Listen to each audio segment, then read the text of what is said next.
रात्रंदिवस धावणारा एक युवा नेतृत्व या महाराष्ट्रामध्ये बहुजन समाजाचं आलं।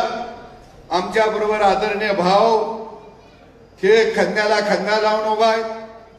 आमचं तर तिघ चौघ आहे आम्ही।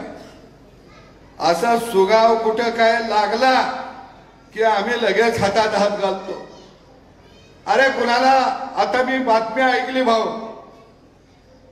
2 दिवस चालली 6 मंत्र्यांच्या विकेट उडणार। या आताच्या कलियुगातल्या संजयला स्वप्न पडलं। तो काही महाभारतातला नाही। मला एक कार्यकर्ता आला आणि म्हणला सकाळ सकाळी भाव उठ 6 मंत्र्यांच्या विकेट पडणार। अरे म्हणलं तू ऐकलंस कुठं? म्हणला टीव्हीवर। मी म्हणलो बहुतेक संजय राऊत आता कोमोडवर बसूनच मुलाखत देते का काय? 6:30 वाजलेले होते। अरे